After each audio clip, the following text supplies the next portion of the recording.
Madalas magreklamo ang anak kong si Mia na nagugutom siya. Palihim akong umuwi ng maaga mula sa trabaho. Pagbukas ko ng pinto ng kusina, nakita ko si Lola Elena, ang aking biyenan, na may ginagawang bagay. Agad kong dinala ang anak ko sa ospital. Ang tiktak ng orasan sa dingding ay tila nagpapahiwatig ng pagod, isang tuyong tunog na pumupunit sa katahimikan. Gaya ng nararamdaman ko ngayon. Tiningnan ko ang orasan, eksaktong 6:00 na. Kalahating oras na ang nakalipas, pilit kong pinipigilan ang sarili kong iwan ang lahat at tumakbo pauwi.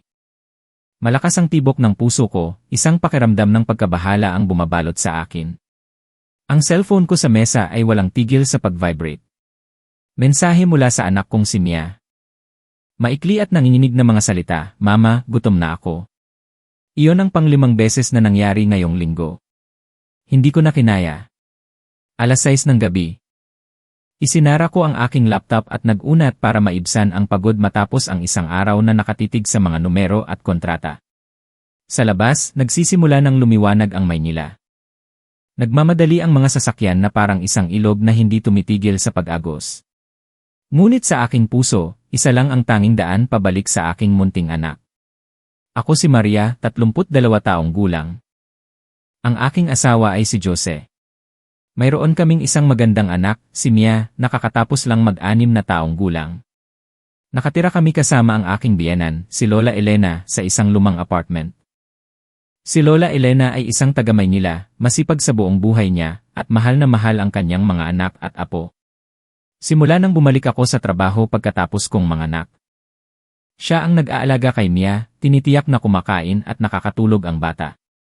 Lagi akong nagpapasalamat sa kanya. Huminto ang pamilyar na motor sa harap ng apartment. Humina ako ng malalim. Pilit na inaalis ang pagod mula sa trabaho bago ako pumasok sa bahay. Pagbukas ng lumang kahoy na pinto, isang maliit na anino ang tumakbo at yumakap sa aking binti. "Mama! Mama, nandito ka na." Tuminala si Mia, ang kanyang bilog na mukha ay nagniningning sa tuwa ang kanyang maitim na mata. Yumuko ako at niyakap siya, naamoy ang pamilyar na amoy ng sabon sa kanyang buhok. Siya ang buong mundo ko. Ngunit ngayon na niyakap ko ang maliit na katawan na yon, bigla akong nakaramdam ng lungkot. Tila mas magaan siya. Ang kanyang mga balikat ay tila payat. Hindi na sing chubby at kaibig-ibig tulad ng ilang buwan na ang nakalipas. Hinawakan ko ang kanyang kamay at dinala sa loob ng bahay. Si Lola Elena ay abala sa kusina. Kumakalat ang masarap na amoy ng pagkain sa buong lugar. Nang makita ako, umiti siya ng taimtim. "Umuwi ka na, Maria. Maghugas ka na at kumain." Nagluto ako ng sabaw ng alimango at saluyot na may inihaw na baboy. "Lahat ng paborito mo?"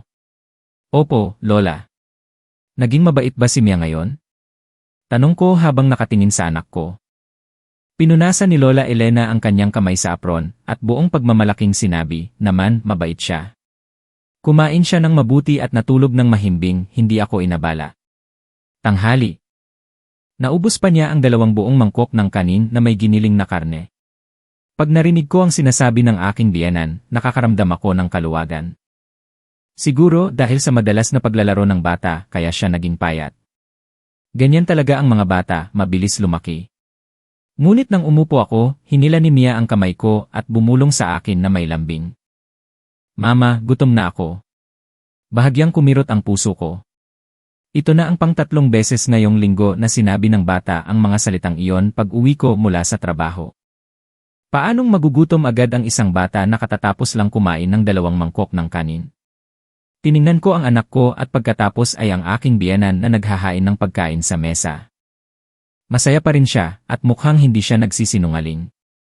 Pilit kong pinigil ang pagdududa na nagsisimula sa aking puso at hinimas ang ulo ng anak ko.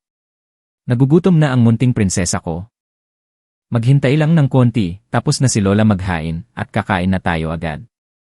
Ang hapunan ay naganap sa isang pamilyar na mainit na kapaligiran. Nilagyan ni Lola Elena ng pagkain ang aking plato at ni Jose, at ang plato ni Mia ay inalagaan din niya. Ngunit napansin ko na kaunting gulay lang ang inilagay niya para sa bata. Isang maliit na piraso ng tokwa at isang maliit na kanin na halos kasing laki ng kamay ng bata. "Lola, bakit kaunti lang ang kinakain ni Mia?" Hindi ko napigilan ang aking sarili at nagtanong. Kumuha pa si Lola Elena ng isang piraso ng gulay para sa apo, at mahinahon na ipinaliwanag, sapat na iyan para sa isang bata, Maria. Ang sobrang pagkain sa gabi ay makakapagpabusog sa kanila at mahirap matulog. Hayaan mo siyang ubusin muna ito at kukuha pa ako sa kanya. Mukhang makatwiran ang kanyang paliwanag.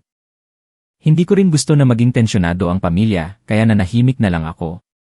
Mabilis na naubos ni Mia ang kanyang kanin, at ang kanyang mga mata ay hindi inaalis sa mga inihaw na baboy sa plato. Nilunok ng bata ang kanyang laway ngunit hindi naglakas loob na humingi pa. Nang makita ko yon, kumirot ang aking puso. Pagkatapos kumain, habang naghuhugas ng pinggan sa kusina, sinadya kong magtanong sa aking biyenan, Lola, tingin ko pumapayat si Mia kamakailan. Maarte ba siyang kumain? Huminto si Lola Elena sa pagpunas ng mesa, tumingin sa akin. At may kakaibang ekspresyon sa kanyang mga mata, ngunit pagkatapos ay ngumiti siya, ang kanyang pamilyar na banayad ng ngiti. Hindi naman. Kumakain siya ng mabuti. Baka mas mahusay pa kaysa kay Jose noong bata pa siya. Lumalaki lang siya at pumapayat. Huwag kang masyadong mag-alala, Maria. Sabi niya at bumalik sa kanyang trabaho. Ngunit hindi ko maalis sa aking isipan ang pakiramdam ng pagkabahala na bumabalot sa akin. May isang bagay na mali. Ang intuisyon ng isang ina ay nagbabala sa akin na mayroong isang lihim na nagaganap sa loob ng aming sariling bahay. Isang lihim na may kinalaman sa mangkok ng kanin ng aking anak. Kinagabihan. Hindi ako makatulog. Niyakap ko ang maliit na katawan ng aking anak na mahimbing na natutulog. Nangako ako sa sarili ko na hahanapin ko ang katotohanan. Sa mga sumunod na araw, nagsimula akong magmasid ng mas maigi sa lahat ng bagay sa paligid ng aking anak. Hindi na ako basta-basta naniniwala sa matatag na pahayag ng aking biyenan. Bawat kilos, bawat salita niya na may kinalaman sa pagkain ni Mia ay maingat kong sinusuri. Ang aking pagdududa ay lalo pang lumakas isang hapon sa katapusan ng linggo. Nanood kami ng ngiyi sa sala.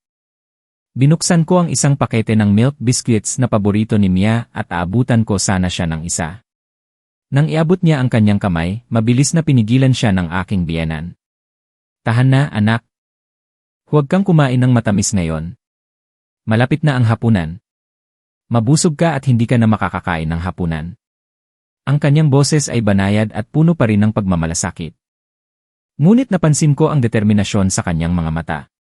Malungkot na binawi ni Mia ang kanyang kamay, ang kanyang mga mata ay puno ng paghahangad na makuha ang pakete ng biscuits. Nakaramdam ako ng pagkainis. Lola, isang piraso lang naman. Nagugutom siya. Sinubukan kong magsalita sa pinakamahinahong boses na kaya ko. Kung nagugutom siya, maghintay na lang siya ng hapunan. Ang sobrang pagkain ng junk food ay hindi maganda para sa kanyang kalusugan. Huwag mo siyang sirain, Maria. Sagot niya habang mahigpit na hawak ang kamay ng kanyang apo. Na parang natatakot siyang bigyan ko ang bata ng biscuits. Si Jose, ang aking asawa na nakaupo sa tabi namin, ay nagsalita para magpabawas ng tensyon. Tama si Lola, honey. Hindi maganda ang pagkain ng merienda bago maghapunan. Mia, maging mabait ka at maghintay ka muna na magluto si Lola. Wala akong nagawa kundi ibalik ang pakete ng biscuits. At ang aking isipan ay gulong-gulo. Si Lola Elena ay hindi naman dating mahigpit sa pagkain. Madalas pa nga siyang bumibili ng merienda para sa apo. Bakit siya biglang nagbago? Ang kanyang pagbabawal ay hindi tulad ng isang ordinaryong payo, ito ay tulad ng isang utos, isang mahigpit na kontrol na lubhang matindi. Mula noon, nagpa siya akong mag-imbestiga. Sinimulan kong bantayan ang dami ng pagkain sa kaldero at ang dami ng natira pagkatapos ng bawat kainan. Mukhang normal ang lahat, ngunit ang bahagi ng pagkain sa plato ni Mia ay laging nakakagulat na kaunti. Isang maliit na kanin, kaunting pinakuloang gulay. Isang maliit na piraso ng isda o ilang piraso ng lean meat. Walang mga prito o matatamis na pagkain. Sa tuwing kukuha ako ng karagdagang pagkain para sa anak ko, may dahilan ang aking biyenan upang pigilan ako. Minsan, sinasabi niya na maalat ang pagkain para sa bata, o kaya naman masyadong mamantika at madaling mabusog ang bata. Bukod sa pagkain, napansin ko rin ang iba pang kakaibang ugali sa aking anak. Umiinom siya ng maraming tubig. Ang kalahating litro na bote ng tubig na inihahanda ko para sa kanya sa eskwelahan. Araw-araw na ubos pag-uwi niya. Sa gabi, patuloy din siyang humihingi ng tubig, at bilang resulta, mas madalas siyang umiihi sa gabi. May mga gabi na nagigising ako ng 2 o 3 beses dahil sa tunog ng kanyang paggalaw at paghingi ng ihi. Talagang nag-aalala ako. Nag-research ako online tungkol sa mga sintomas ng labis na pagkain, pag-inom, pag-ihi, at pagpayat. Ang mga resulta ng paghahanap ay paulit-ulit na tumutukoy sa isang sakit na ayaw isipin ng sinumang ina. Ngunit hindi ko naglakas loob na sabihin ang mga pag-aalala na ito sa sinuman. Kahit na sa aking asawa. Natatakot ako na baka nag-o-overact lang ako. Natatakot ako na kapag sinabi ko, iisipin ng aking biyenan na nagdududa ako sa kanya. At ang aking asawa ay tiyak na babaliwalain lang ako, na sinasabing nag-isip lang ako ng kung ano-ano. Isang gabi, pagkatapos matulog ng anak ko, dahan-dahan akong pumasok sa kwarto ng aking biyenan. Kunwari naghahanap ng gamot. Nais kong maghanap ng anumang pahiwatig, isang paliwanag sa kanyang kakaibang mga kilos. Ang kanyang kwarto ay malinis at simple, pamilyar ang lahat, walang kakaiba. Ngunit nang dumapo ang aking mata sa ilalim ng kama, nakita ko ang ilang libro na nakatago ng maayos. Sa kuryosidad, yumuko ako at hinila ang mga ito. Parang huminto ang tibok ng puso ko. Iyon ay mga libro tungkol sa medisina. Lahat ay tungkol sa isang paksa. Nutritional regimen para sa mga pasyenteng may diabetes, mabuhay ng malusog na may type 1 diabetes. Patnubay sa pag-aalaga ng mga batang may diabetes. Umupo ako sa sahig, nanginginig ang aking mga kamay habang binubuklat ang bawat pahina. May mga linya sa loob na maingat na in-underline. Mga maliliit na sulat na isinulat sa pamilyar na sulat kamay ni Lola Elena. Nare-research niya ang sakit na ito. Bakit?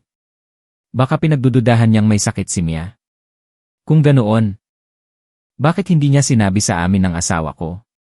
Bakit niya pinili na itago ito, at palihim at mapanganib na magpatupad ng isang mahigpit na diet sa kanyang apo?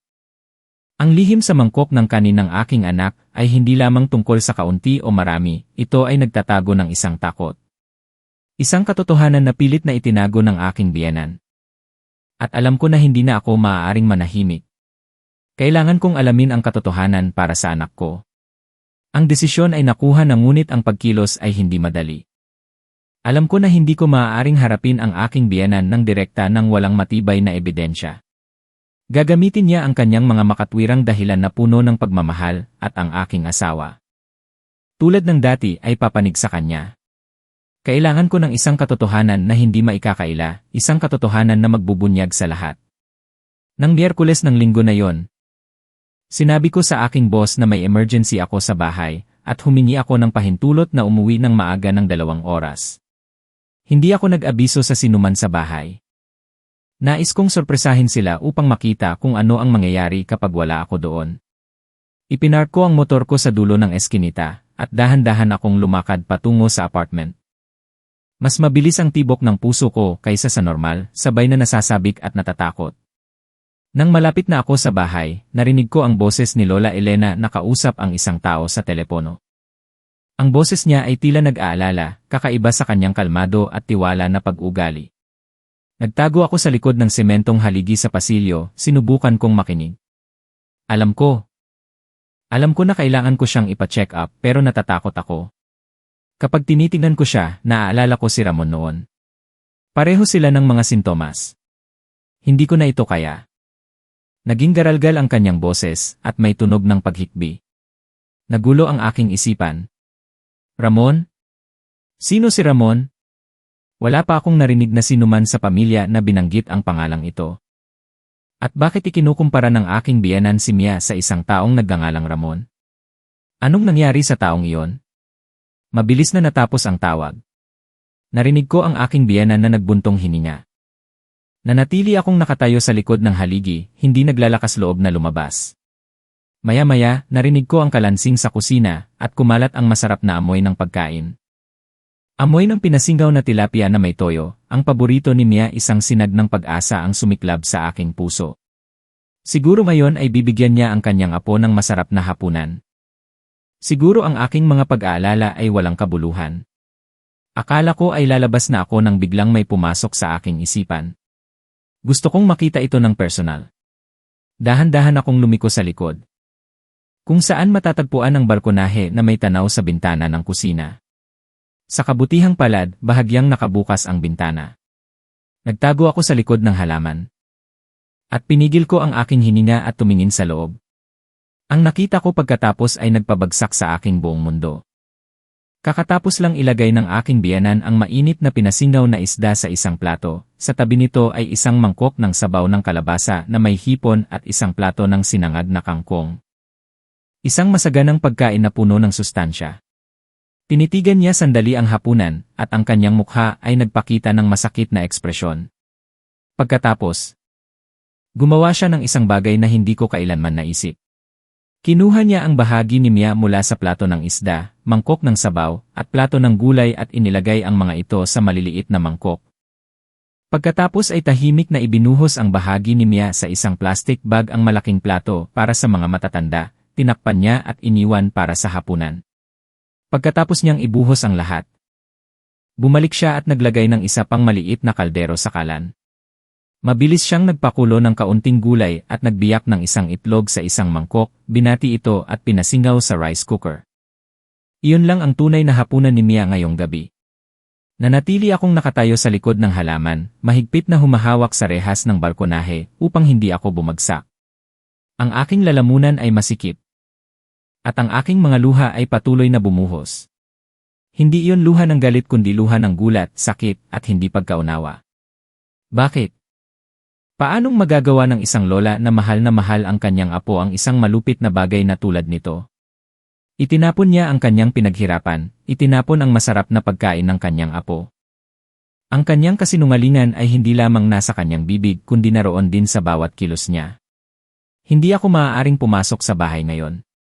Hindi ko alam kung paano ko siya haharapin. Tahimik akong umalis na parang nawawalan ng kaluluwa.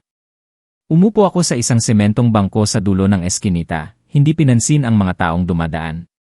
Sa aking isipan, isa lang ang imahe. Ang aking biyanan na walang awa na nagbuhos ng pagkain sa basurahan. Ang imahe na iyon ay paulit-ulit na nagpapakita na parang isang nakakatakot na pelikula. Na sumasaksak sa aking puso ng paulit-ulit.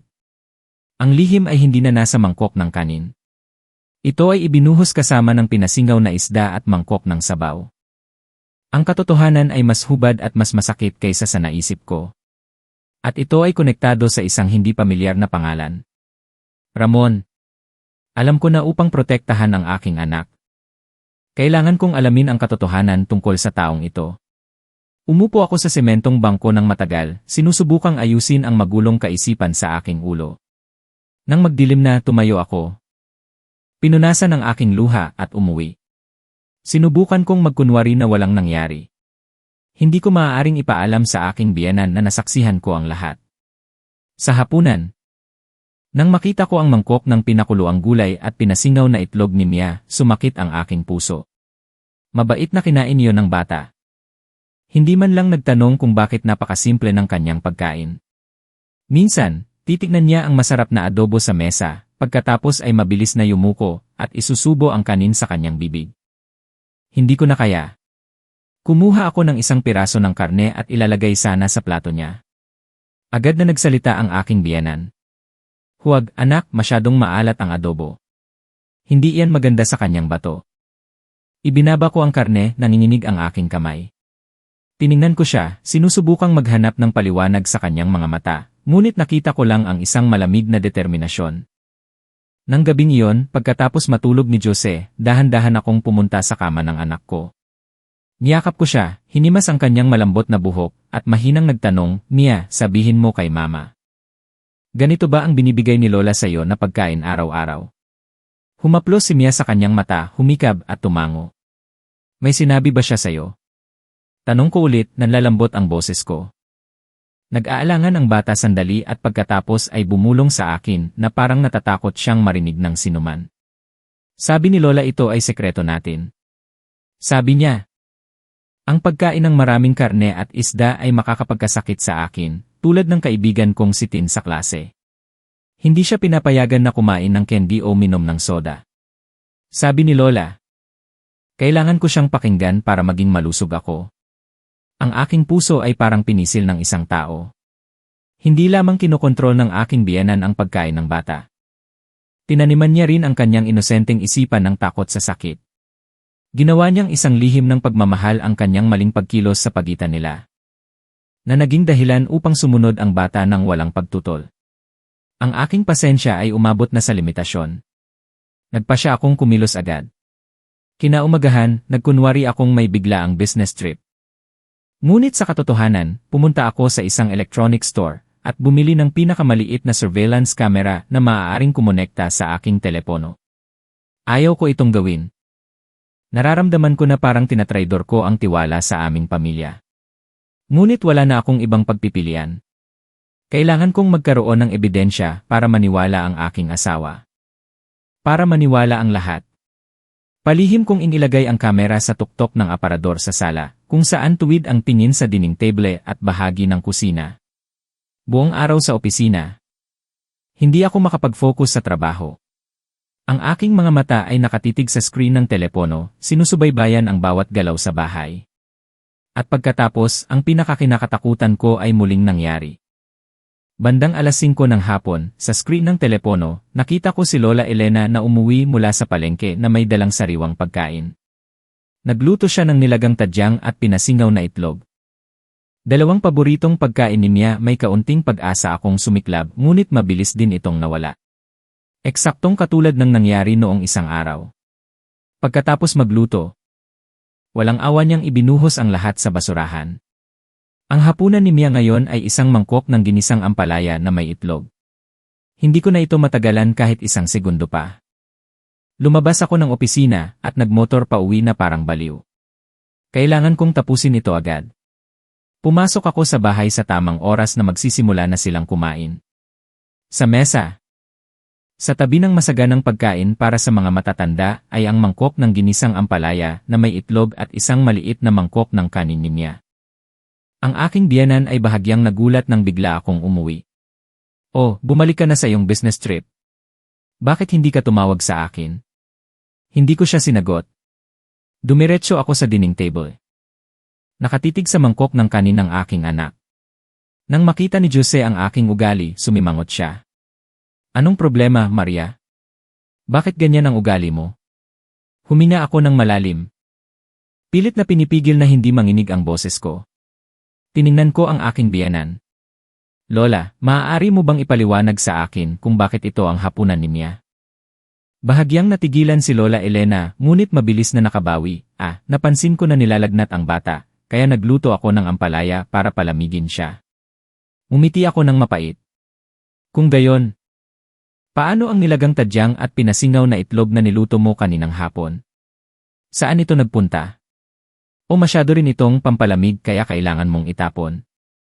Ang aking sinabi ay parang isang kidlat na tumama sa kanila. Ang hangin sa dining room ay naging makapal. Si Jose ay kumurap, tumingin sa akin at pagkatapos ay sa kanyang ina. Ang mukha ng aking biyenan ay namutla, ang kanyang mga labi ay gumalaw-galaw ngunit hindi siya makapagsalita. "Maria, anong kalokohan ang sinasabi mo?" Si Jose ang unang nagsalita. Mahal na mahal ni Lola ang kanyang apo, paano niya itatapon ang pagkain? Kalokohan? Humarap ako sa aking asawa, ang galit na matagal ng kinimkim ay bumuhos. "Lagi ka nalang panig sa kanya. Jose. Naging interesado ka na ba talaga kung ano ang kinakain ng anak natin, kung paano siya nabubuhay? Tingnan mo siya, ang payat niya. Hindi mo ba nakikita?" Kinuha ko ang aking telepono at binuksan ang video na na-record ko. Ang imahe ng aking biyenan na nagbuhos ng pagkain sa basurahan ay malinaw na lumabas. "Tingnan mo, Jose. Ganito ang pagmamahal ni Lola sa kanyang apo." Natigilan si Jose nang makita ang video. Si Lola Elena ay nanginginig at kailangang kumapit sa upuan upang manatiling nakatayo. Tiningnan niya ako. Ang kanyang mga mata ay hindi na nagpapakita ng pekeng pagiging kalmado kundi ng pagkabahala, sakit at kaunting galit. Ang labanan ay talagang sumiklab sa mismong hapagkainan. Isang lugar na dapat ay mainit at puno ng tawa. At alam ko na ito ay simula pa lamang ng isang malaking bagyo na malapit nang sirain ang aking pamilya. Ang katahimikan ay bumalot sa kwarto. Ito ay napakabigat na maaari kong marinig ang aking sariling paghinga, ang paghikbi ng aking biyenan, at ang mabilis na tibok ng puso ni Jose. Natakot si Mia sa eksena. Sumandal siya sa akin. Ang kanyang mga mata ay malaki at nagtataka. Si Lola Elena ay umupo sa upuan, dalawang kamay na nakatakip sa kanyang mukha, at ang kanyang payat na balikat ay nanginginig. Hindi siya umiyak ng malakas, ngunit ang matinding sakit ay malinaw na nakikita sa bawat hibla ng kanyang pagkatao. Lola! Lola, ano ito? May hindi pagkakaintindihan ba? Pakiusap. Sabihin mo sa akin. Si Jose, pagkatapos ng ilang segundo ng pagkabigla, ay tumakbo sa kanyang ina, inilagay ang kanyang kamay sa kanyang balikat, at ang kanyang boses ay puno ng pagkalito. Tahimik pa rin si Lola Elena, umiling lang siya sa kanyang mga kamay. Ang kanyang katahimikan sa sandaling ito ay mas nakakatakot kaysa sa anumang pagtanggi. Ito ay isang hindi direktang pag-amin. Isang pag-amin na hindi na maipagtatanggol ni Jose ang kanyang ina ng bulag-bulagan. Humarap siya sa akin, at ang kanyang mga mata ay komplikado, may halong paninisi at pagkalito. Maria! Bakit mo ito ginawa? Bakit ka naglagay ng kamera sa bahay? Hindi ka ba nagtitiwala kay Lola? Hindi ka ba nagtitiwala sa akin? Ano pa ang magagawa ko? Sagot ko, nanlalambot ang boses ko sa galit. Sinabi ko sa iyo at kay Lola na pumapayat si Mia na lagi siyang gutom. Pero may naniwala ba sa akin? Sinabi mo na nag-o-overreact lang ako at sinabi ni Lola na kumakain siya ng mabuti. Kung wala ako nito, sinigawan mo lang ako dahil sa pagiging walang ingat at walang respeto sa iyong ina, tama. Ang aming pagtatalo ay naputol ng tunog mula sa aking biyenan. Tumayo siya. Nag-aalangan na pumunta sa kanyang kwarto nang walang sinasabi. Ang pinto ng kanyang kwarto ay sumara ng malakas at pagkatapos ay ang tunog ng pag-lock ng pinto ay narinig. Ikinulong niya ang kanyang sarili doon kasama ang kanyang lihim. Ang gabing iyon ay ang pinakamahabang gabi sa aking buhay. Hindi kami nag-usap ni Jose. Umupo siya sa sala, nagyosi ng sunod-sunod. Niyakap ko naman ang aking anak sa kwarto, at ang aking isipan ay magulo. Mahimbing na natutulog ang bata, ngunit hindi ako makatulog. Ang pangalang Ramon na narinig ko sa telepono ay patuloy na bumabalik sa aking isipan. Sino siya? Ano ang kinalaman niya sa takot ng aking biyenan na naging dahilan upang kumilos siya ng ganoon? Halos 2:00 ng umaga na, nang sigurado akong pagod na si Jose at nakatulog sa sofa, dahan-dahan akong lumabas ng kwarto. Isang malakas na pagtulak ang pumilit sa akin na alamin ang sagot. Lumapit ako sa kwarto ng aking biyenan. Nakalock pa rin ang pinto. Naalala ko ang lumang susi na iniwan ng aking biyenan na lalaki. May kasama itong susi sa kwarto niya. Natagpuan ko ito sa drawer ng kabinet. Nanginginig ang aking kamay nang ipasok ko ang susi sa lock. Isang pakiramdam ng pagkakasala ang bumalot sa akin. Ngunit ang pag-aalala para sa aking anak ay mas malaki. Dahan-dahang bumukas ang pinto. Ang aking biyenan ay nakabaluktot sa kama, nakaharap sa dingding, tila natutulog. Pinigil ko ang aking hininga at pumasok sa kwarto. Hindi ako naglakas loob na buksan ang ilaw, ginamit ko lang ang mahinang liwanag mula sa screen ng aking telepono. Nagsimula akong maghanap. Wala akong malinaw na ideya kung ano ang hinahanap ko, isang intuition lang ang nagsasabi sa akin na mayroong isang bagay na nakatago dito. Binuksan ko ang kanyang aparador. Sa ilalim ng mga lumang damit, may nahawakan akong matigas na bagay. Iyon ay isang maliit na lumang kahoy na kahon na may lock. Ang lock ay kalawang na rin. Kaya't kailangan ko lang gumamit ng kaunting lakas para mabuksan ito. Walang anumang mahalagang bagay sa loob ng kahon, isang album lang ng litrato na may pulang pabalat na kumukupas na. Malakas ang tibok ng puso ko. Umupo ako sa sahig, dahan-dahang binuksan ang album. Ang unang pahina ay ang kasal ng aking biyenan na lalaki at babae. Napakabata pa nila. At ang kanilang ngiti ay maliwanag. Sa susunod na pahina ay ang larawan ng isang chubby na batang lalaki na nakahiga sa bisig niya. Hindi iyon si Jose. Ang bata ay may singkit na mata at isang masayang ngiti. Binuklat ko ang bawat pahina ng album na nagdokumento sa paglaki ng bata. Larawan niya habang naglalakad. Larawan niya na hawak ang kamay ng kanyang ama sa unang araw ng eskwela. Larawan niya habang naghihipan ng kandila sa kanyang birthday. Sa ilalim ng ilang larawan ay ang malambot na sulat kamay niya na nagsasabing di si Ramon ni nanay. Si Ramon, 5 taong gulang. Si Ramon sa parke. So ito pala si Ramon, ang kuya ni Jose. Isang taong hindi kailanman nabanggit sa mga kwento ng pamilya. Binuklat ko ang mga huling pahina, at ang ngiti sa mukha ng bata ay unti-unting nawala, pinalitan ng isang payat at maputlang katawan. Ang bata ay nakaupo sa kama sa ospital, may nakatusok na yi sa kanyang kamay, ngunit pilit pa rin siyang ngumiti sa kamera. Ang huling larawan, ang bata ay natutulog. Ang kanyang mukha ay mapayapa ngunit maputla. Ang aking lalamunan ay masikip, at nakadikit sa huling pahina ng album ay isang manipis na dilaw na papel. Iyon ay isang discharge paper mula sa ospital. Binasa ko ang bawat salita. Pasyenteng Ramon Garcia. Edad siyam. Diagnosis sa paglabas, namatay. Sanhi, ketoacidosis, komplikasyon ng type 1 diabetes. Nahulog ang papel sa aking kamay. Biglang naging malinaw ang lahat.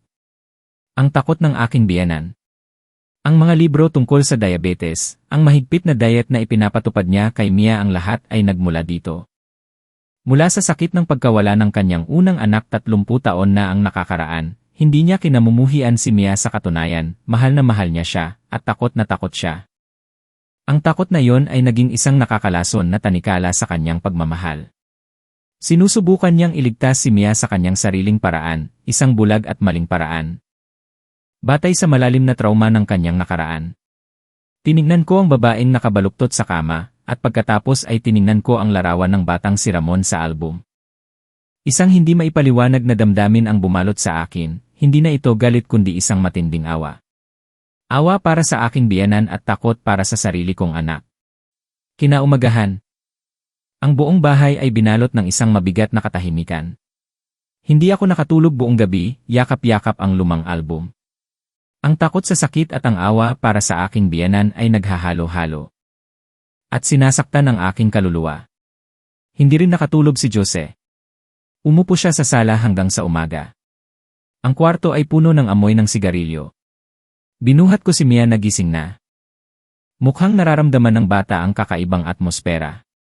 Hindi na siya maingay tulad ng dati at tahimik lang na dumidiin sa aking balikat. Nang lumabas ako ng kwarto, ang aking biyenan ay kakatapos lang lumabas sa kanyang kwarto. Mukha siyang pagod, ang kanyang mga mata ay namamaga at malalim. Nang makita niya ang album sa aking kamay, ang kanyang buong katawan ay nanigas. Ang kanyang mukha ay nagbago, mula sa maputla patungo sa galit at pagkatapos ay kawalan ng pag-asa. Pumasok ka sa kwarto ko. Ang kanyang boses ay nanginginig at puno ng sakit. Hindi ko sinagot ang kanyang paninisi. Lumapit ako sa kanya at ang aking boses ay nanginginig din, Lola, pasensya na. Pero kailangan kong malaman ang katotohanan. Kuya ni Jose si Ramon, hindi ba? Ang pangalang Ramon na lumabas sa aking bibig ay parang isang matinding suntok. Si Lola Elena ay nanginginig. At kailangan niyang kumapit sa dingding upang hindi matumba. Ang sakit na natago sa loob ng 30 taon ay biglang nahukay at inilantad sa harap ng lahat.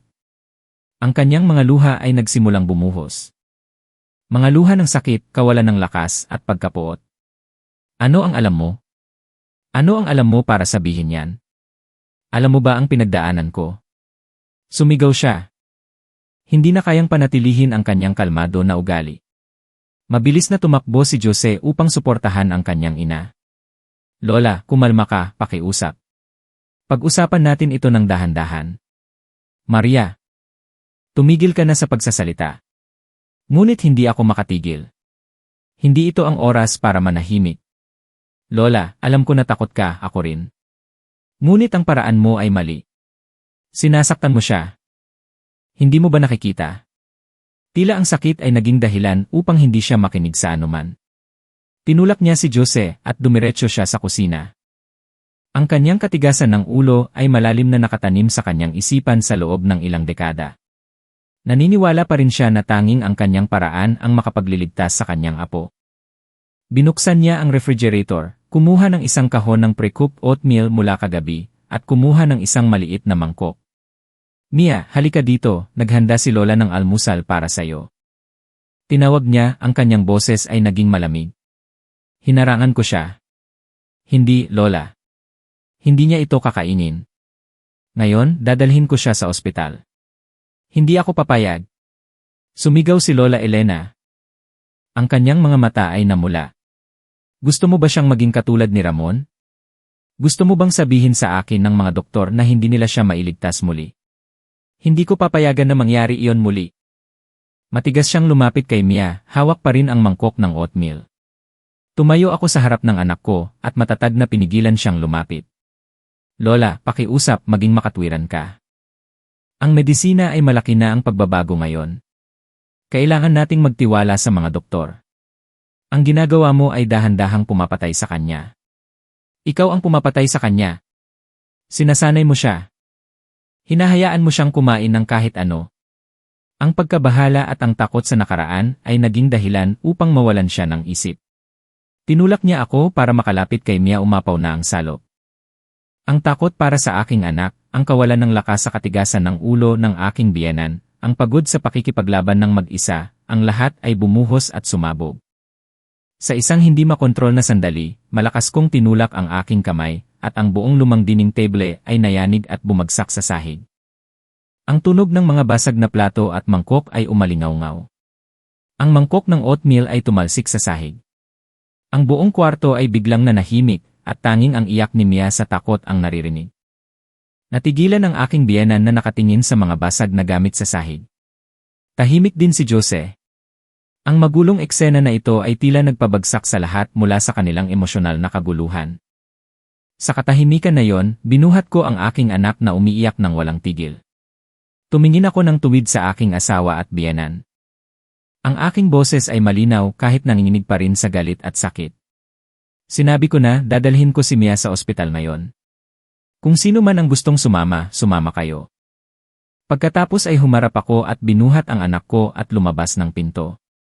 Nang hindi man lang lumilingon, iniwan ko sa likod ko ang isang pamilya na nasira, isang masakit na nakaraan, at isang hindi tiyak na hinaharap. Ngunit sa aking isipan sa sandaling ito, isa lang ang aking iniisip, kailangan kong iligtas ang aking anak. Tumawag ako ng taxi. At mahigpit kong niyakap ang aking anak. Umiiyak pa rin si Mia pagkatapos ng gulat na nangyari kanina. Hinaplos ko siya at bumulong ng mga salita ng pagmamahal. Ngunit ang aking sariling isipan ay magulo rin. Pagkalabas ko sa dulo ng eskinita, nakita ko si Jose na nagmamadali na sumusunod. Sa likod niya ay ang aking biyenan. Ang kanyang mukha ay walang emosyon. Binuksan niya ang pinto ng kotse at umupo sa harap ng walang sinasabi. Tahimik din na umupo ang aking biyenan sa tabi ko. Walang sinuman ang nagsalita sa buong biyahe patungo sa ospital. Ang hangin sa kotse ay makapal sa tensyon, sakit at pagsisisi. Tumingin ako sa labas ng bintana, ang mga sasakyan ay abala pa rin. Ang buhay ay patuloy na umaagos, tila walang nakakaalam sa bagyo na nagaganap sa aking maliit na pamilya. Ang aking biyenan ay tahimik na nakaupo na parang isang estatwa. Ang kanyang mga mata ay walang buhay, nakatingin sa kung saan. Minsan, inaabot niya ang kanyang nanginginig, kulubot na kamay upang punasan ang luha na malapit nang dumaloy sa kanyang pisngi. Dumiretso kami sa pediatric emergency room. Pagkatapos kong sabihin sa kanila ang mga sintomas ni Mia, pagpayat, labis na pag-inom, labis na pag-ihi, at laging nagrereklamo na gutom. Agad na kumilos ang mga doktor at nurse. Kinuha nila ang dugo, sinubukan ang ihi ng bata. Takot si Mia sa mga karayom.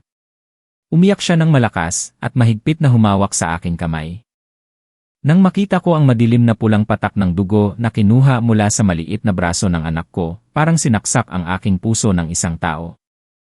Ang oras ng paghihintay para sa mga resulta ay ang pinakamahaba at pinakamabigat na panahon.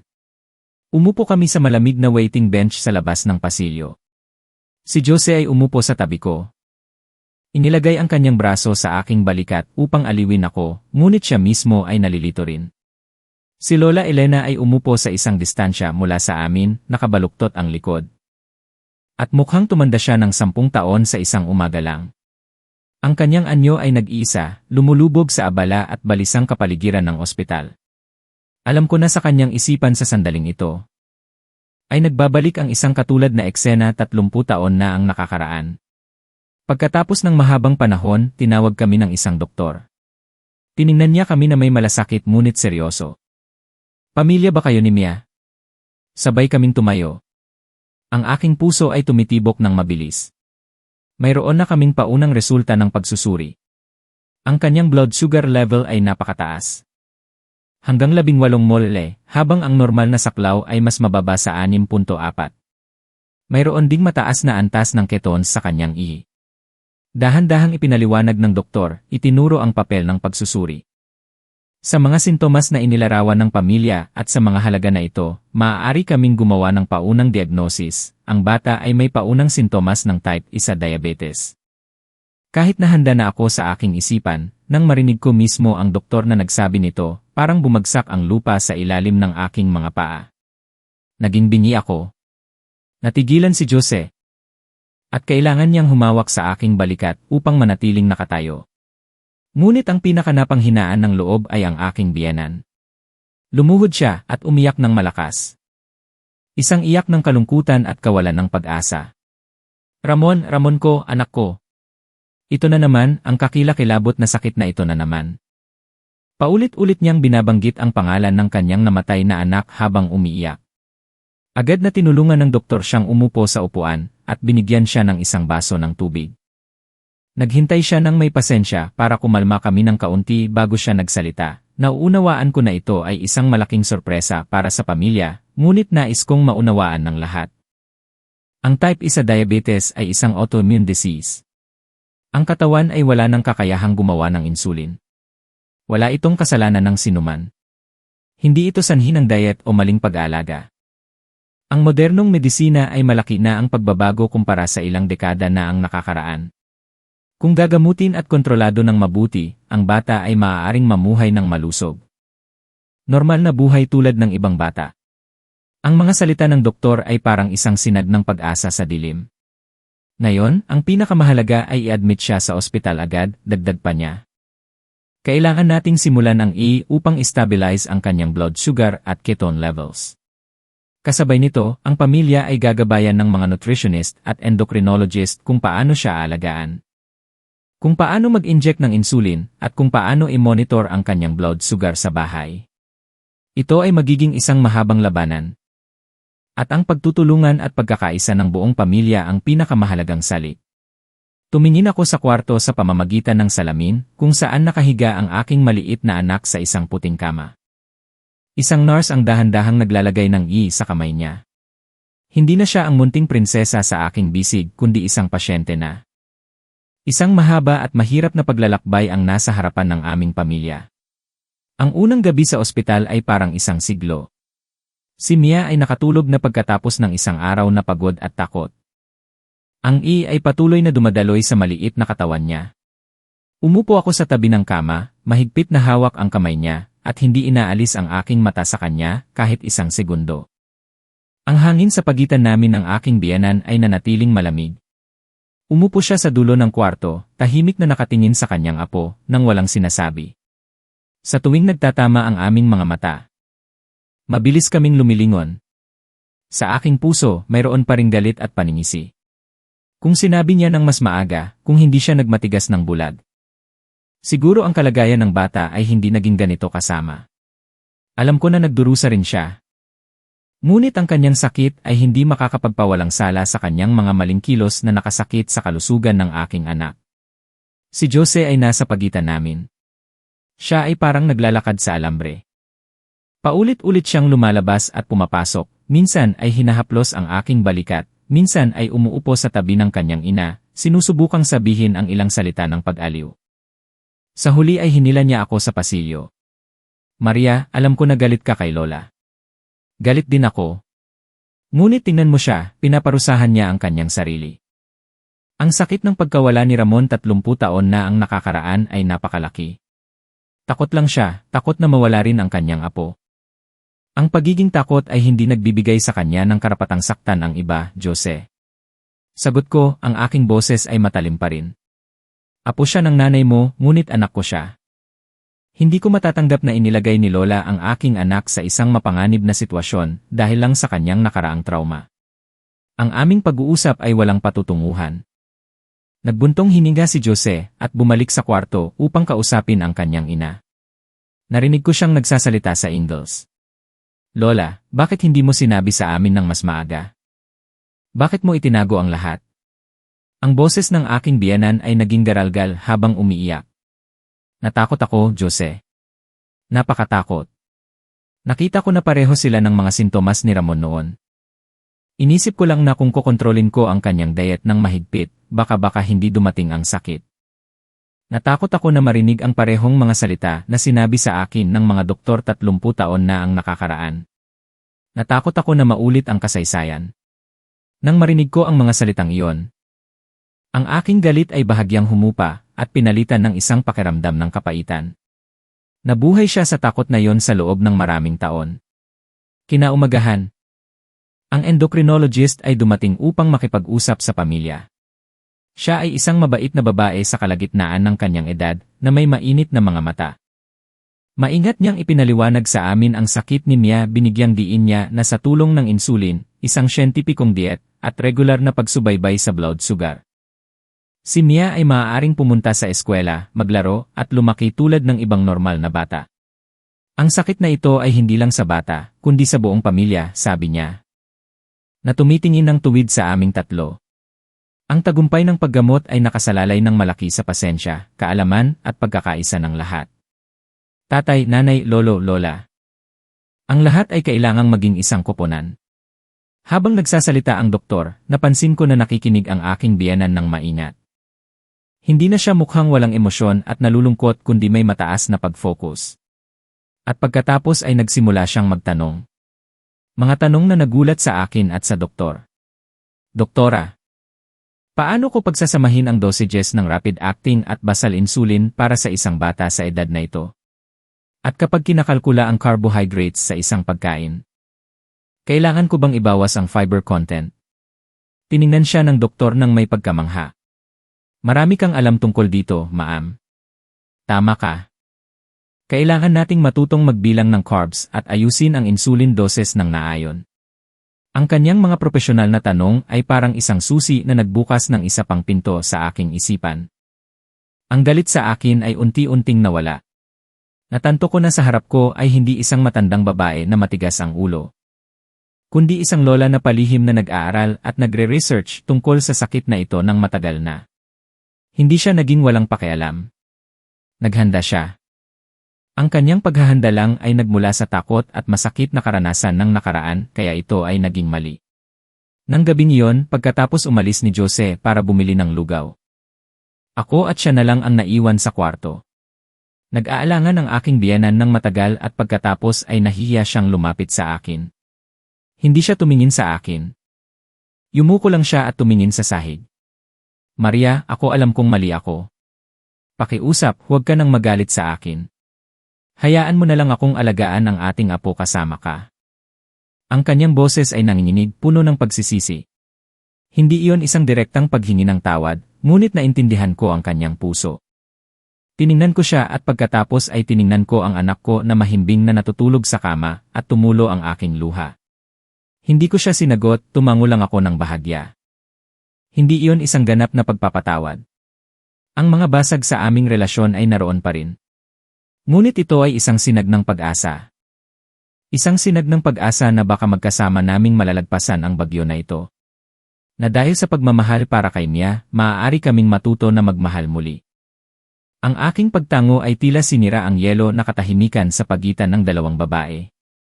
Wala nang sinabi ang aking biyenan, tahimik na lang niyang hinila ang upuan na mas malapit sa kama ng pasyente.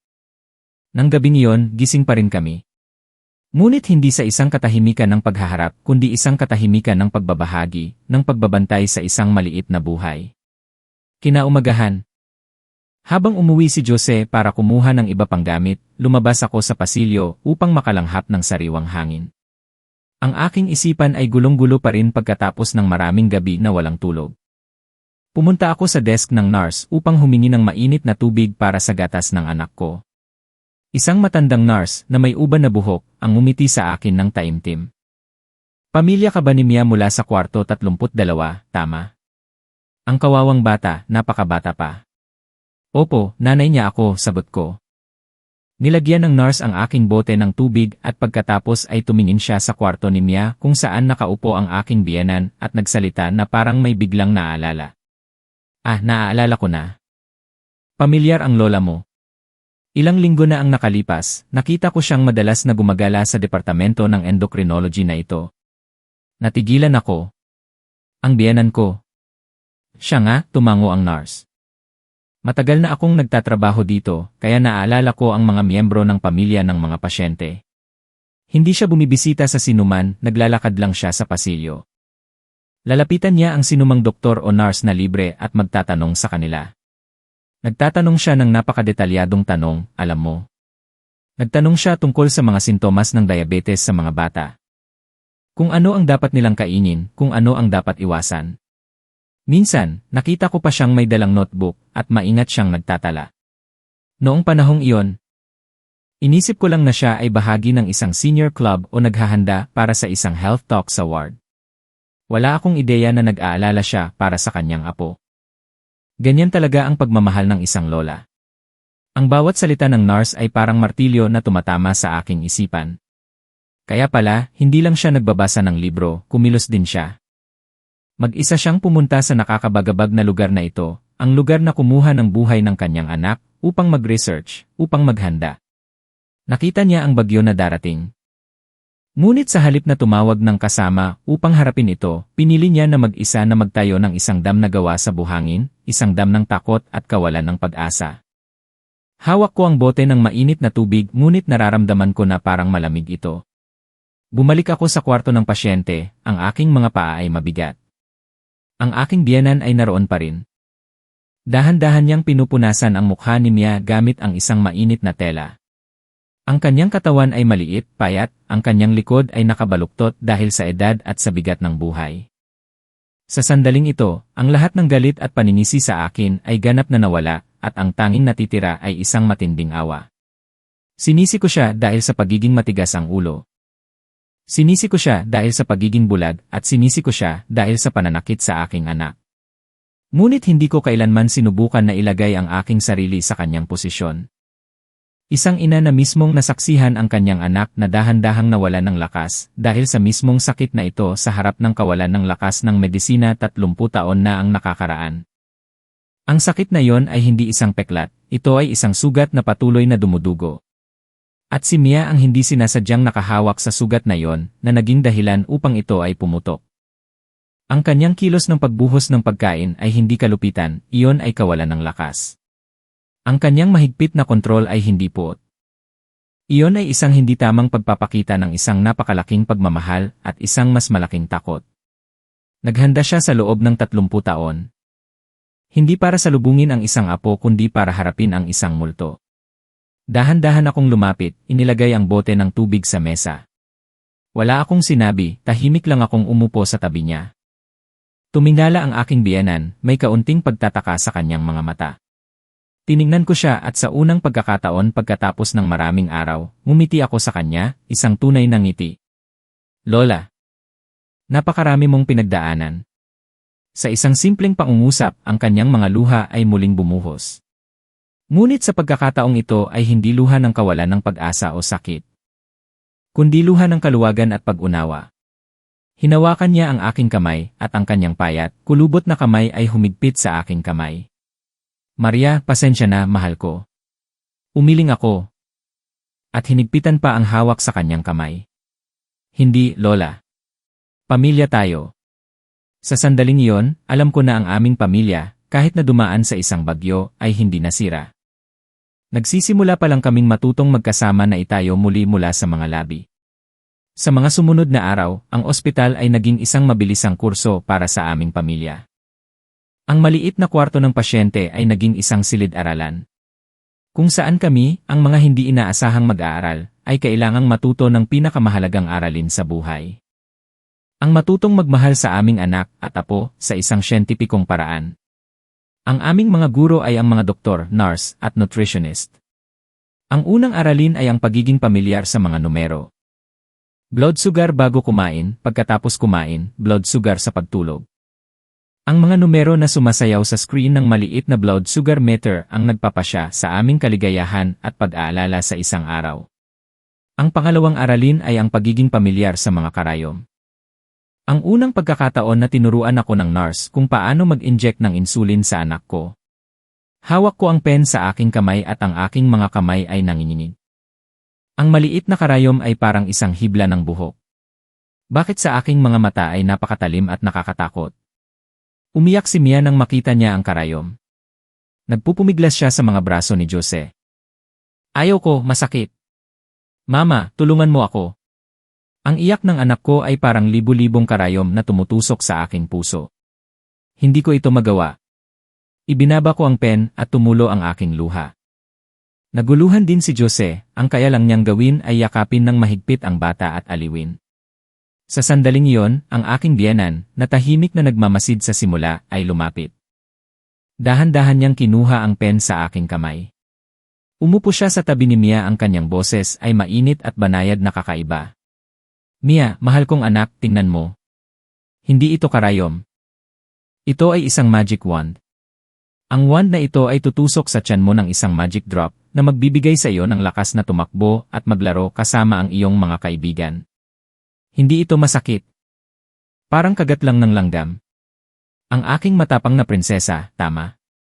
Tumigil sa pag-iyak si Mia, ang kanyang malalaking mata ay puno ng luha na tumingin sa kanya na may pagdududa.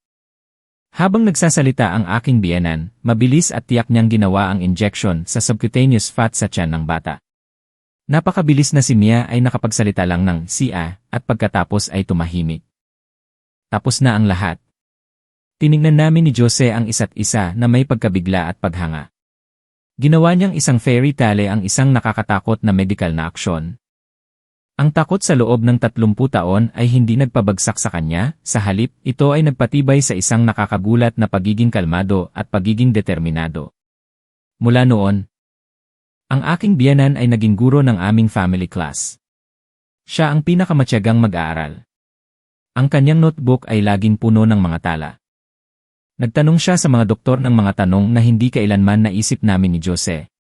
Mas mabilis siyang natuto kung paano bilangin ang carbohydrates sa bawat uri ng pagkain kaysa sa sinuman. Ang mangkok ng lugaw, ang piraso ng kamote, ang saging. Sa pamamagitan ng kanyang pagkalkula, ang lahat ay naging tiyak na mga numero. Ang hindi nakikitang pader sa pagitan namin ay unti-unting nawasak. Sa halip na mag-away, nagsimula kaming magtulungan. Naghahanap ako sa internet ng mga bagong recipe para sa mga taong may diabetes. Siya ang magkalkula ng dosages at magbabawas ng mga pampalasa upang maging angkop. Si Jose naman ay nagkaroon ng tungkulin na maging pinagmumulan ng moral support para sa buong pamilya. Nagbibiro siya, nagkukwento ng nakakatawa, sinusubukang magdala ng tawa sa mga pinaka-tense na sandali. Pagkatapos ng isang linggo, pinayagan kaming lumabas ng ospital. Sa araw na umalis kami sa ospital, ang aming bagahe ay hindi lang gamot, blood sugar meter, at insulin pen kundi isang bagong pagkakaisa, isang mas malalim na pag-unawa. Marami siyang features na katulad ng Ramon mo noon, lalo na ang kanyang ngiti. Ang hindi sinasadyang sinabi ni Aling Lourdes ay nagpatahimik sa buong kwarto. Ang ngiti sa labi ng aking biyenan ay biglang nawala. Nakita ko ang kanyang kamay na may hawak na tasa ng tsaa na bahagyang nanginginig. Mabilis akong nagsalita. Sinusubukang ilihis ang usapan sa ibang direksyon.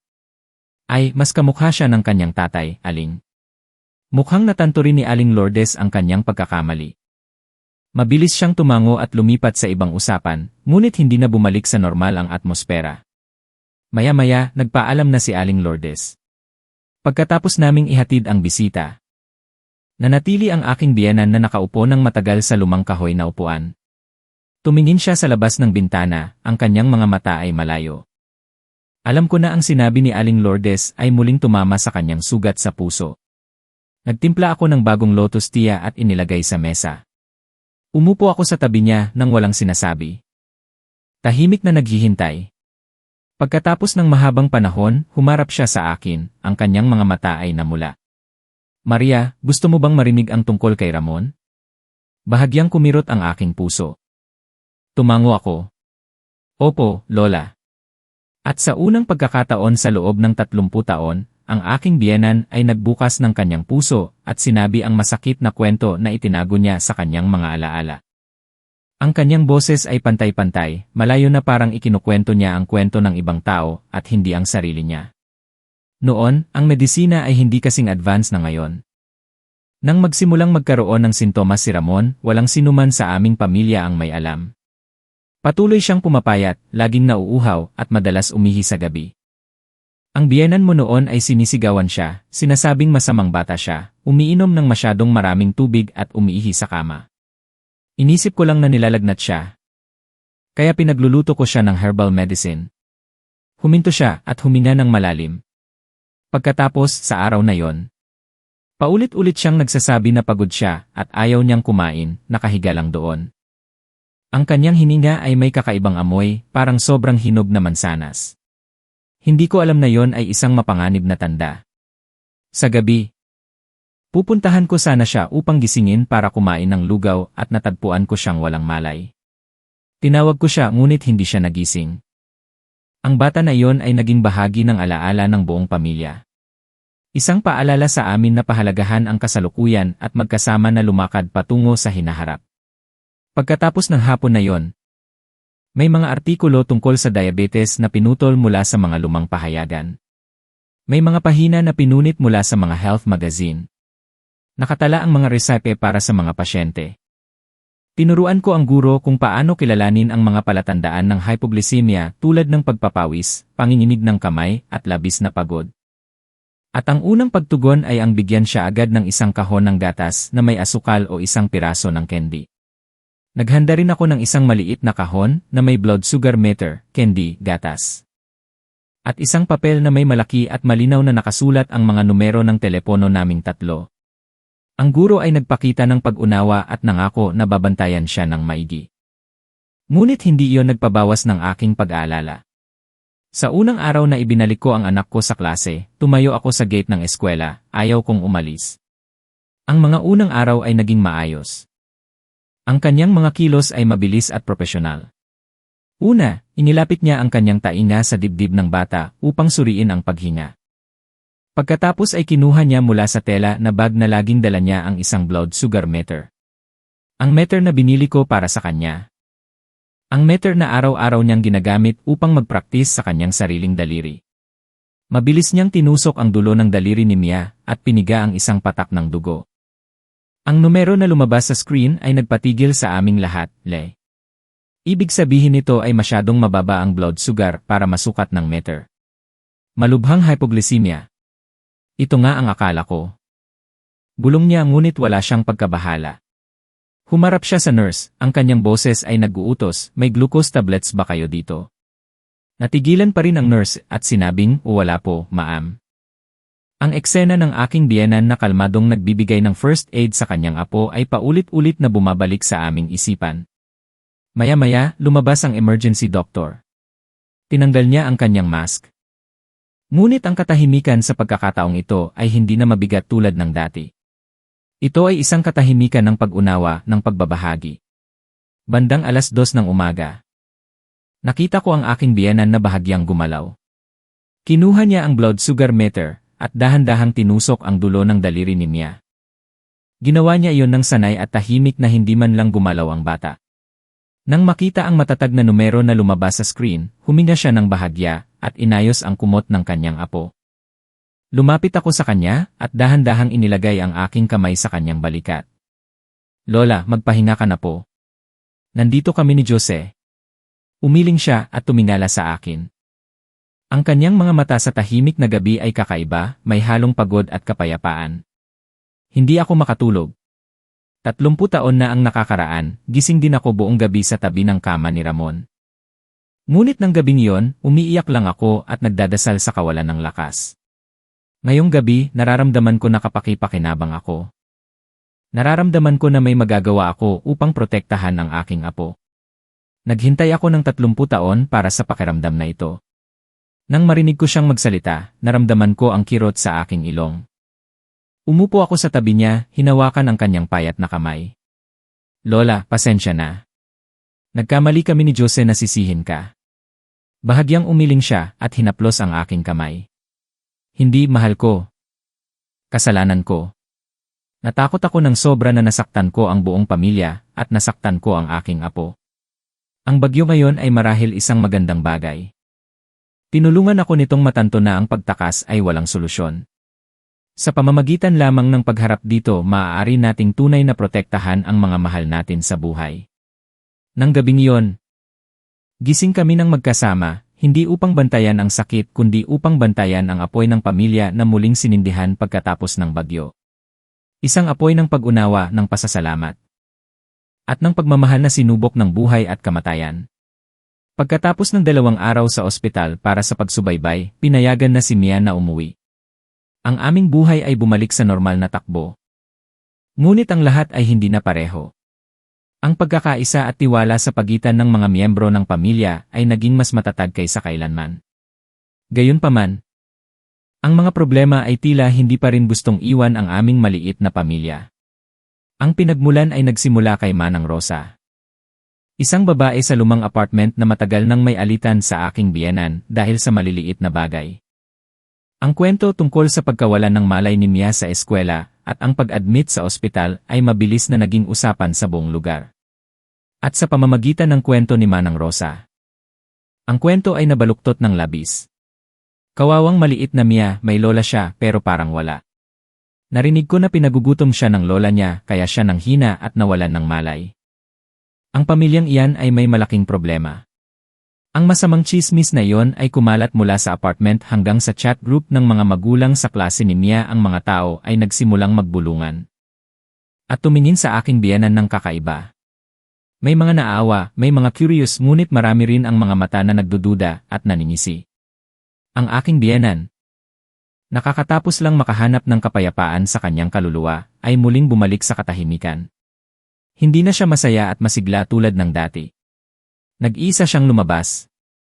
Umiiwas sa mga tingin ng mga kapitbahay. Sa tuwing pupunta siya sa palengke, mas maaga siyang umuwi. Ang dala-dala niya lang ay ilang tumpok ng gulay at isang piraso ng tokwa.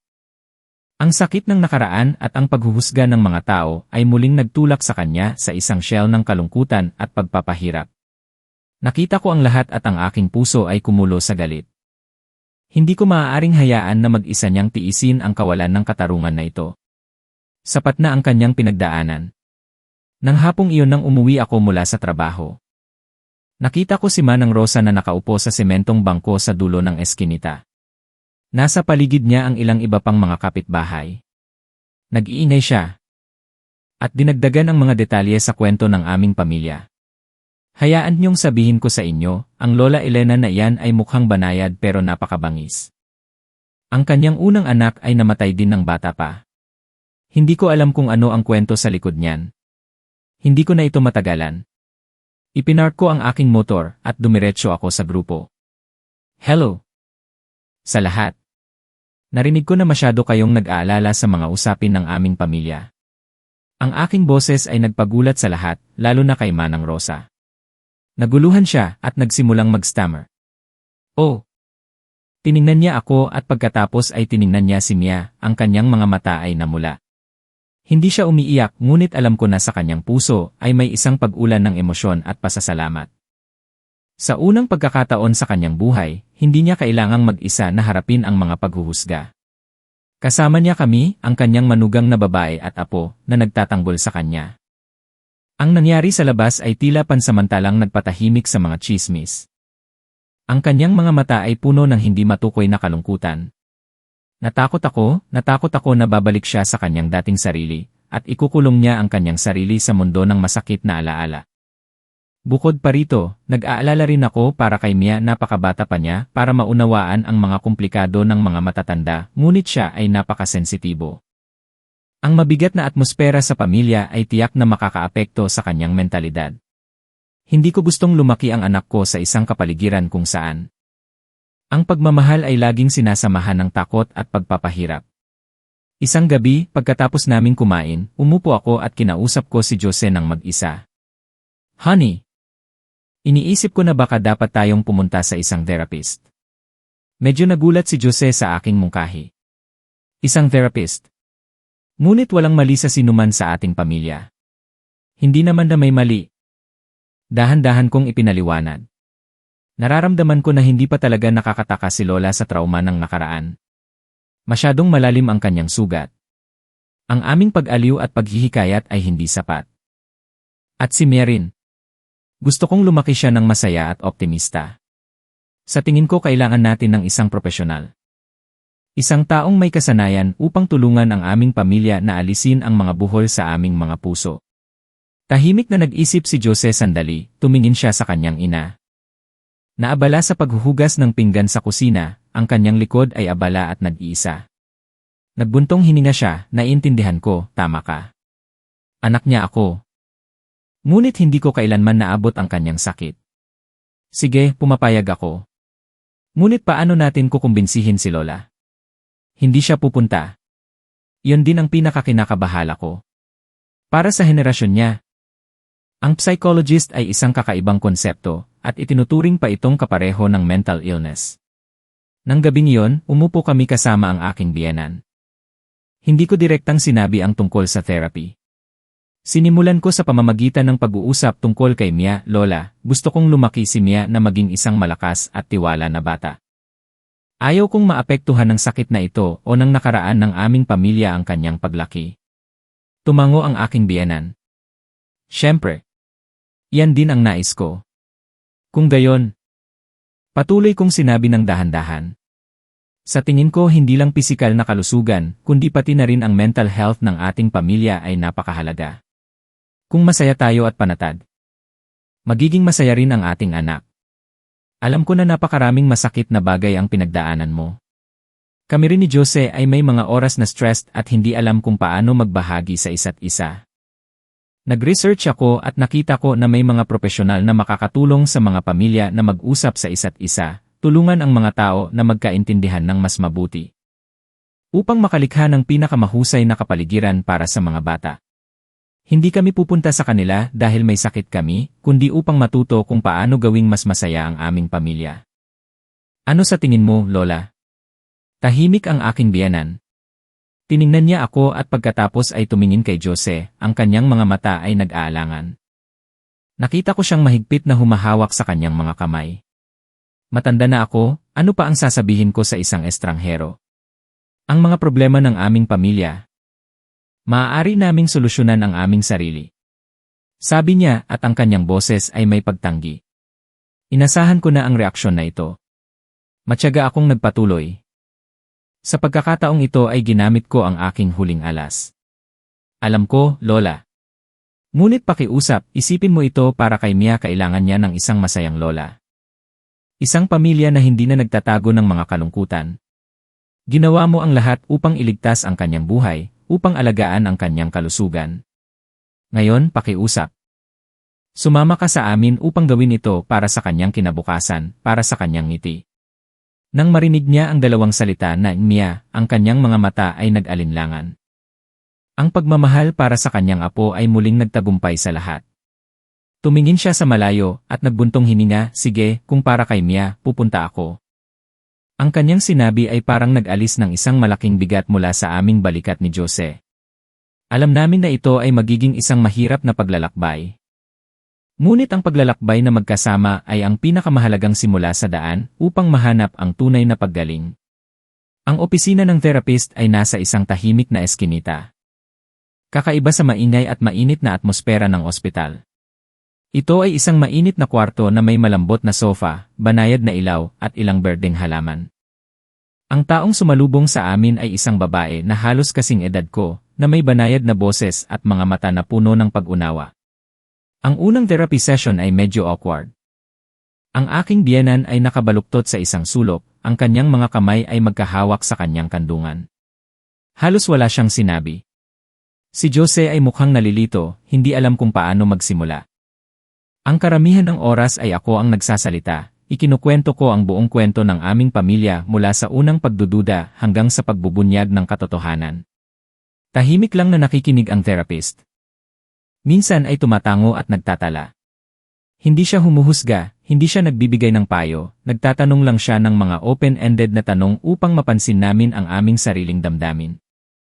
Sa ikatlong session, nagsimula ng tunay na matunaw ang yelo. Nang araw na yon, nagtanong ang therapist sa aking biyenan ng isang napakasimpleng tanong. Nang pumanaw si Ramon, ano ang naramdaman mo, ma'am? Isang tanong na tila normal ngunit parang isang magic key, na nagbukas ng kahon ng alaala na natatakpan sa loob ng 30 taon. Tahimik ang aking biyenan ng matagal at pagkatapos ay nagsimula siyang umiyak. Umiyak siya ng walang boses, ang kanyang mga luha ay tahimik na dumaloy sa kanyang kulubot na mukha. At pagkatapos ay nagsimula siyang magkwento. Nagkwento siya tungkol sa pakiramdam ng pagkakasala. Ang pagkakasala dahil hindi niya napansin ang sakit ng anak niya ng mas maaga.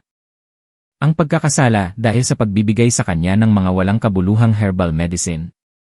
Ang pagkakasala dahil sa wala siyang sapat na pera upang dalhin ang kanyang anak sa mas mataas na ospital.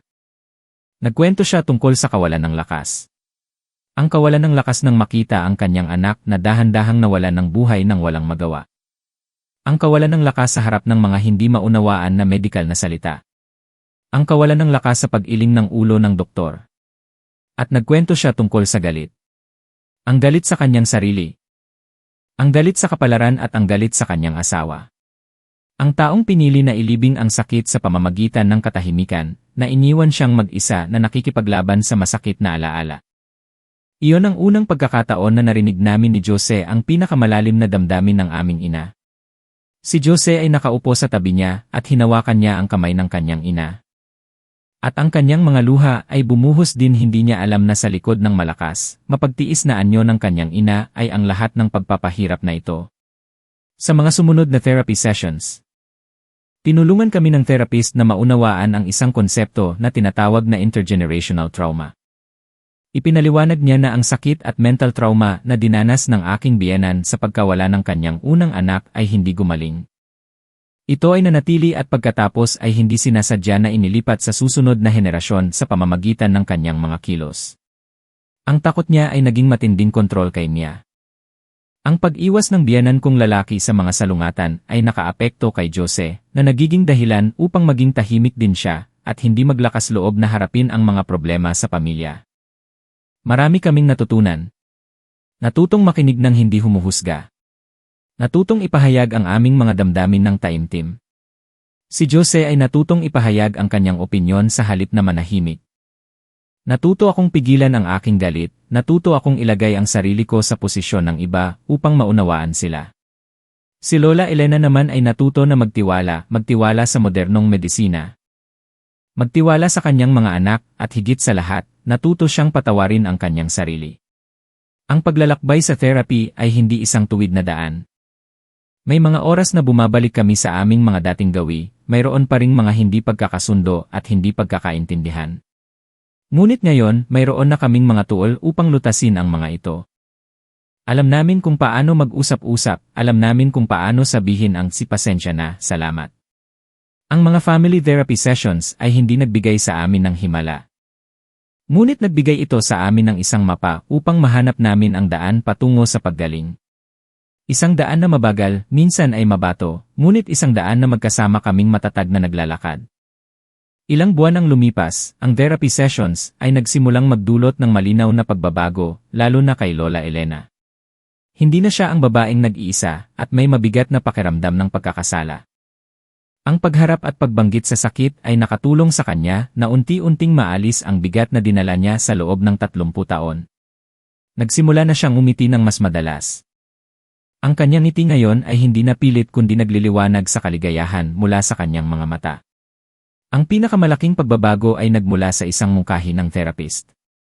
Sinabi niya na ang isa sa pinakamahusay na paraan upang malampasan ang sakit ay ang gawin itong lakas upang tulungan ang iba. Ipinakilala niya sa aking biyenan ang isang grupo ng mga magulang na may anak na may type 1 diabetes na binuo ng mga magulang mismo upang magbahagi ng mga karanasan at mag-aliw sa isa't isa. Sa una ay nag-alinlangan ang aking biyenan. Sinabi niya, hindi ako nakapag-aral, ano ang alam ko para kausapin ang mga tao. Ngunit kami ni Jose ay buong puso siyang hinikayat, Lola. Hindi mo kailangang magsalita ng malalim. Kailangan mo lang ibahagi ang iyong mga pinagdaanan, ang iyong pang-araw-araw na karanasan sa pag-aalaga kay Mia, ang iyong kaalaman ay praktikal na kaalaman. At ito ay napakahalaga. At kaya isang Sabado ng umaga, hinatid ko ang aking biyenan sa unang meeting ng grupo. Ito ay isang maliit na kwarto sa community center, mayroong higit sa 100 tao. Matatanda at bata. Umupo sila ng magkakasama, at ang atmosfera ay mainit tulad ng isang pamilya. Tahimik lang na nakikinig ang aking biyenan sa simula.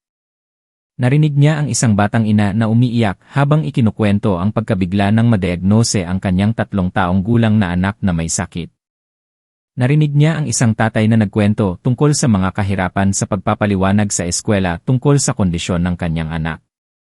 Lahat ng mga pag-aalala, ang lahat ng pagkalito, ay naranasan niya. Nang dumating ang oras ng free sharing, pagkatapos ng ilang pag-aalinlangan na sinundan ng isang paghawak sa kamay, tumayo ang aking biyenan. Ako ang lola ng isang 6 na taong gulang na bata na may type 1 diabetes din. Nagsimula siya, ang kanyang boses ay medyo garalgal pa. 30 taon na ang nakakaraan. Nawalan din ako ng unang anak dahil sa mismong sakit na ito. Biglang nanahimik ang buong kwarto. Ang lahat ng mga mata ay nakatutok sa kanya. Sa unang pagkakataon, ikinuwento niya ang kwento ni Ramon sa harap ng mga estranghero. Ngunit sa pagkakataong ito, ang kanyang boses ay hindi na puno ng kalungkutan at pagpapahirap. Ikinuwento niya ito bilang isang aralin. Isang paalala. Noon, wala akong lakas at tanga ako. Ngunit ngayon ay iba na. Ngayon ay mayroon tayong kaalaman, gamot at isa't isa. Pagkatapos ay nagsimula siyang magbahagi. Nagbahagi siya tungkol sa kung paano niya kinakalkula ang dami ng carbs sa isang mangkok ng pansit, kung paano niya niluluto ang sugar-free na leche flan para sa kanyang apo. Kung paano niya inaaliw ang apo sa pag-inject ng insulin gamit ang mga fairy tale. Ang kaalaman na naipon niya sa loob ng 30 taon na ngayon ay pinagsama sa siyentipikong pag-unawa, ay naging napakahalagang payo. Ang batang ina na umiiyak kanina ay tumigil sa pag-iyak, ang kanyang mga mata ay nagliliwanag, at kinuha ang kanyang notebook upang magtala. Ang tatay naman ay tumango sa pagsang-ayon. Nang araw na yon, ang aking biyenan ay naging bida. Hindi na siya biktima ng nakaraan. Siya ay naging isang tagapayo, isang pinagmumulan ng paghihikayat. Mula noon, regular siyang dumadalo sa grupo. Naging Lola Elena, the expert siya sa paningin ng lahat. Kapag may pamilya na na-diagnose ang anak, tumatawag sila sa kanya para sa payo. Hindi lang niya sila tinutulungan sa kaalaman, kundi tinutulungan din niya silang malampasan ang paunang mental shock sa pamamagitan ng kanyang sariling kwento ng buhay. Ang sakit ng pagkawala kay Ramon ay hindi na isang nakakabagabag na multo. Ito ay naging isang pinagmumulan ng lakas. Nagtulak sa kanya na tulungan ang iba pang mga bata. At punan ang kakulangan na hindi niya nagawa para sa kanyang anak. Ginawa niya ang kanyang personal na trahedya na isang inspirational na kwento para sa buong komunidad. Nang makita ko siyang masiglang nag-uusap at nagbabahagi ng kanyang karanasan sa telepono, alam ko na tunay siyang gumaling. 1 taon ang mabilis na lumipas. Ang buhay ng aming pamilya ay pumasok sa isang matatag na landas. Isang katatagan na binuo mula sa pagmamahal at pag-unawa. Ngayon ay isang espesyal na araw, ang ika-negatibo 65 na kaarawan ng aking biyenan. Hindi kami nagkaroon ng malaking party, isang mainit na family dinner lang. Ngunit ang hapunan na ito ay ganap na iba sa mga hapunan noong 1 taon.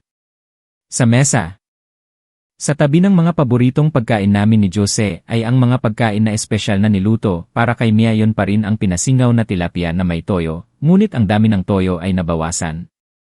At pinalitan ng natural na tamis mula sa kabute at mansanas. Iyon pa rin ang sabaw ng kalabasa, ngunit niluto kasama ng quinoa sa halip na hipon. Ang lahat ay masarap, maganda sa paningin. At higit sa lahat, perpektong kinakalkula. Nang tumingin ako sa paligid ng mesa, ang aking puso ay puno ng kapayapaan. Ang aking biyenan ngayon ay hindi na isang matandang babae na may matigas na mukha at puno ng pag-aalala. Masaya siyang naglalagay ng pagkain para sa lahat.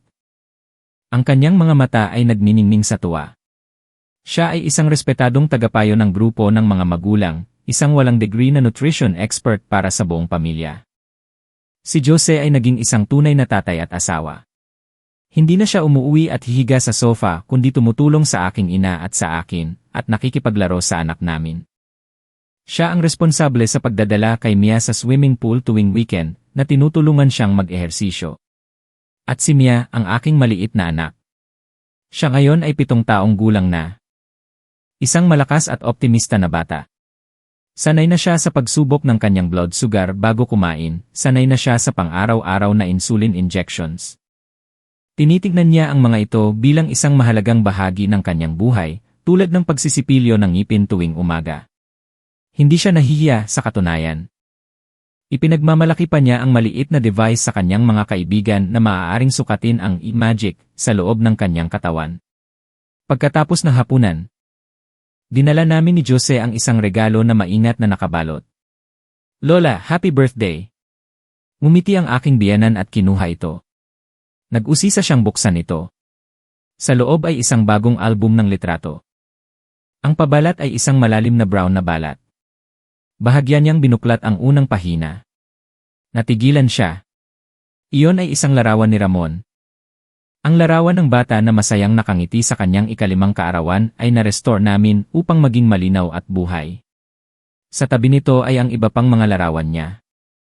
Mula sa pagiging sanggol hanggang sa huling araw, inilaan namin ang mga unang pahina ng album para sa kanyang panganay na anak. Nanginginig na binuklat ng aking biyenan ang susunod na pahina. Ito ay isang larawan ni Jose noong bata pa siya. Pagkatapos ay ang larawan ng kasal namin, at pagkatapos ay ang mga larawan niya mula sa pagsilang hanggang ngayon. Si Ramon ay laging magiging bahagi ng aming pamilya, Lola, mahina kong sinabi, hawak ang kanyang kamay. Walang sinabi ang aking biyenan, tahimik lang siyang umiyak. Ngunit sa pagkakataong ito ay mga luha ng kaligayahan, ng katuparan. Niyakap niya ang album na parang isang kayamanan. Nang gabing iyon, ang aming tatlong henerasyon na pamilya ay umupo ng magkakasama sa lumang sofa, binubuklat ang bawat pahina ng masakit, ngunit puno ng pagmamahal na alaala ng aming ina. Habang nanonood siya, nagkwento siya kay Mia tungkol kay Tito Ramon noon. Ang kanyang boses ay hindi na malungkot kundi puno ng pagmamahal at pagmamalaki. Si Mia naman ay nakatingin, nakikinig. At minsan ay itinuturo ang larawan. Mahilig din ba si Tito Ramon sa ice cream tulad ko? Nang makita ko ang sandaling iyon, natanto ko na ang kwento ng aming pamilya ay tulad ng ibang pamilya. May tawa at luha, may kaligayahan at mga peklat. Ngunit pagkatapos ng lahat, ang nananatili ay pagmamahal, pag-unawa, at ang lakas na magkasama na malampasan ang lahat ng pagsubok. Ito ay hindi kailanman magtatapos dahil ang pagmamahal ay isang walang katapusang agos. At magkasama naming susulatin ang kwento ng aming pamilya, isang kwento na walang katapusan.